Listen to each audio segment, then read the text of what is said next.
La historia de Genji. Capítulo primero.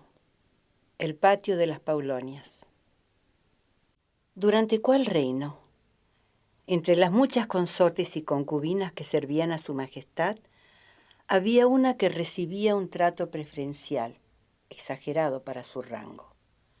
Las damas que desde el principio pensaban orgullosas, seré yo, escandalizadas, las desdeñaban y le tenían celos.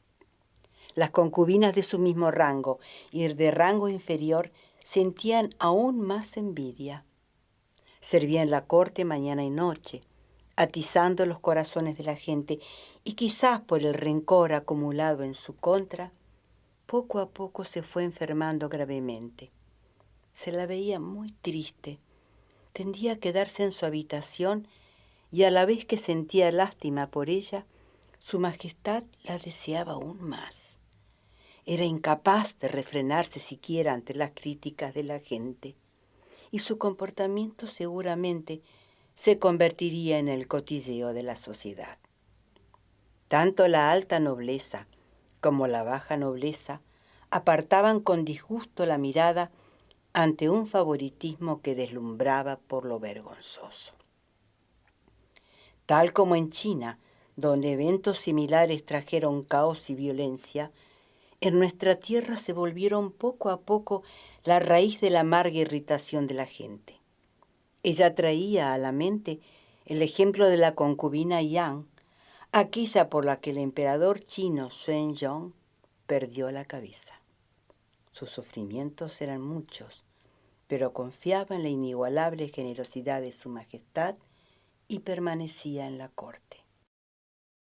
Su padre, el gran consejero, había muerto, y su madre, la esposa principal, que era descendiente de una familia antigua, hacía todo para que no se viera superada por damas que contaban con ambos padres y provenían de familias de gran reputación y esplendor, apoyándola para que participara de todos los eventos de la corte.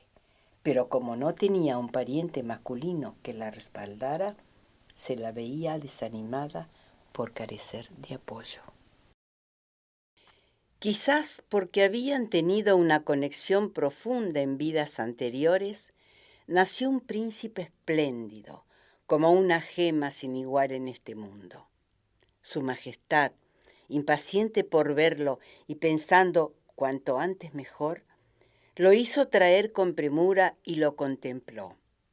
Se trataba de un niño de una belleza excepcional. El primer príncipe, hijo de la consorte, hija del ministro de la derecha, gozaba de un firme respaldo y todo el mundo lo criaba con esmero como a un indudable heredero al trono.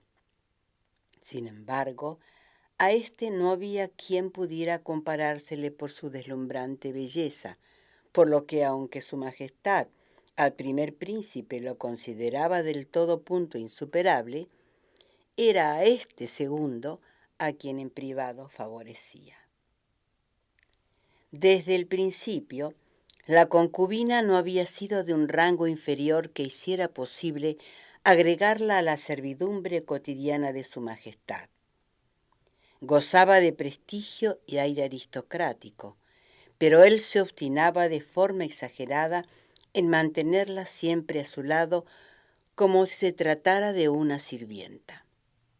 En las ocasiones en que solía haber música y cuando por una u otra razón había un acontecimiento, era a ella a la que llamaba primero a su lado.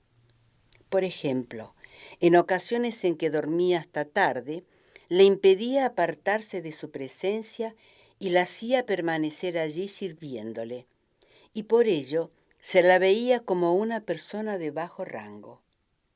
Pero cuando luego del nacimiento del segundo príncipe, su majestad la trató con tanto cuidado y afecto, la consorte madre del primer príncipe sospechó que hasta podría llegar a conferir al segundo príncipe el rango oficial de príncipe heredero al trono. Esta consorte había entrado en la corte antes que las demás. Él la consideraba insuperable y también habían nacido príncipes de ella, por lo que pensaba preocupado y con el corazón afligido en las quejas de esta dama en particular. La concubina se encomendaba a su augusta protección, pero al mismo tiempo, ya que había mucha gente que la despreciaba y le buscaba defectos, sintiéndose débil y en estado miserable, pensaba que esta protección exagerada terminaba por perjudicarla. Sus habitaciones estaban en el patio de las Paulonias. Él se dirigía hacia allí, haciendo caso omiso de muchas otras damas y cruzando una y otra vez por delante de sus habitaciones, por lo que se veía del todo natural que se sintieran irritadas. En las ocasiones en que ella iba a visitar al emperador, que se repetían en demasía, por el camino, aquí y allí, en corredores y galerías, las otras damas le hacían maldades. A las personas que la acompañaban o salían a recibirla, les arruinaban de forma terrible los bordes de las faldas. En ocasiones le trababan las puertas de un pasadizo del que no tenía forma de escapar, confabuladas de un lado y del otro para hacerla sufrir y desesperar. Sus incontables amarguras no hacían sino aumentar, por lo que él, sintiendo gran pena al ver que sufría tremendamente, hizo que una concubina que desde el principio había ocupado las habitaciones del Corodén se mudara a otra parte y se las asignó como antesala privada. El rencor de aquella dama desplazada fue más irreparable aún que el de las otras damas. El año en que el segundo príncipe cumplió los 3, su majestad le regaló un juego de pantalones en nada inferior al que tenía el primer príncipe, para lo cual utilizó hasta el último los recursos de los almacenes imperiales y las arcas del tesoro imperial. Esto generó muchas críticas en la sociedad, pero el segundo príncipe demostró al crecer una belleza y un carácter inusuales, y era imposible sentir resentimiento contra él. Las personas más perceptivas abrían grandes los ojos de la sorpresa al ver que una persona así había venido a este mundo. En el verano de ese año, la concubina, a la que ahora llamaban la Dama del Reposo, enfermó de tanto sufrimiento y deseaba abandonar la corte, pero él no la autorizó de ninguna manera a tomar un periodo de descanso. Como de costumbre, ordenó esperar un poco más, porque desde hacía varios años solía enfermar con frecuencia. Pero se agravaba cada día, y luego de 5 o 6 días estaba tan debilitada que la madre imploró con lágrimas y la hizo irse. Se fue en secreto para evitarse una vergüenza intolerable, dejando atrás al príncipe.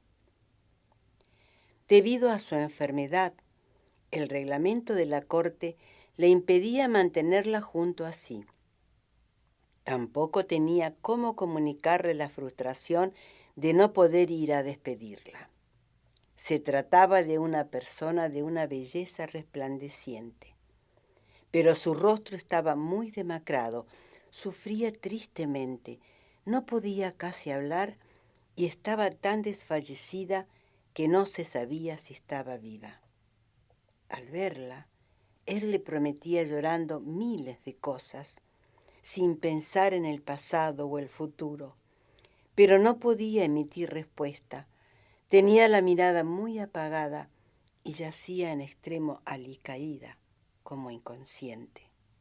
Él vacilaba, sin saber bien qué hacer. Ordenó que se le concediera el privilegio de montar en un palanquín. Entró en su habitación, pues no le resultaba posible dejarla ir.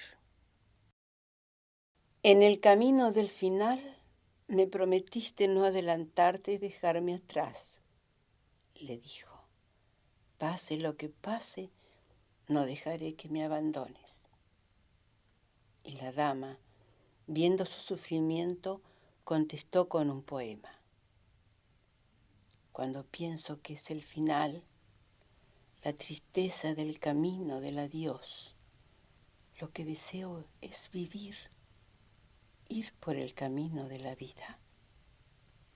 Si solo lo hubiera sabido antes. Perdía el aliento y parecía que tenía algo más que decir, pero daba señales de mucho sufrimiento, de estar a punto de desvanecerse, por lo que dispuesto a verla hasta el fin, sea como sea, permaneció allí. Pero cuando lo culminaron a irse diciéndole: los rezos y conjuros han de comenzar hoy mismo, emplearemos personas apropiadas, empezando esta misma noche, se retiró desolado, con el pecho siempre agobiado, sin poder dormir. A duras penas pudo pasar la noche. Hablaba sin parar de su desazón, a la espera de que el mensajero volviera con noticias, cuando estalló un alboroto de llantos y voces que decían: falleció justo al pasar la medianoche. El mensajero volvió desconsolado. Al escucharlo, con el corazón confundido y desorientado, se encerró en su habitación. Aún así, deseaba mucho ver al segundo príncipe, pero como no había precedente de que alguien sirviera en la corte en una situación así, se decidió que se fuera de la corte. No entendía qué ocurría. Le resultaba incomprensible el llanto desconcertado de las personas que servían en la corte y las lágrimas que su majestad derramaba sin descanso. Una separación de este tipo es triste aún en situaciones comunes y no hay palabras que puedan expresar cuán conmovedora fue. Ya que había límites a la pompa permitida a una concubina, el funeral se llevó a cabo de acuerdo a lo que estipulan la etiqueta y la costumbre. Su madre, la esposa principal, sollozaba ardientemente en su deseo de ascender junto al humo. Subió al carruaje detrás de las damas de honor que acompañaban la procesión. ¿Y cuál habrá sido su ánimo al llegar al lugar que se llama Otagui, en donde tenía lugar la cremación con gran magnificencia? Ver su cuerpo inerte y pensar que todavía sigue viva no tiene ningún sentido. Por eso estoy decidida a verlo volverse cenizas y así finalmente hacerme a la idea de que ha muerto. Llegó a decir y se desplomó. Hasta pareció que se iba a caer del carruaje. Pensando que era comprensible, las otras personas no sabían bien qué hacer. Un mensajero llegó desde el palacio y un mensajero imperial vino para conferirle a la difunta el tercer rango. Fue triste cuando leyó el edicto imperial. Su Majestad sentía que era penoso e imperdonable no haberla nombrado siquiera consorte, por lo que ahora le confirió al menos un rango superior. Y así generó más resentimiento en muchas personas. Los más perceptivos recordaron entonces que con la magnificencia de su rostro y su figura y la serenidad de su carácter, había sido un placer verla y difícil odiarla. A causa del vergonzoso tratamiento preferencial, le habían tenido celos crueles, pero las damas de honor de su majestad, gracias a su personalidad sensible y su corazón amable, la adoraban y la echaban de menos. La expresión «ahora que ha muerto» del viejo poema ha de referirse a situaciones como esta.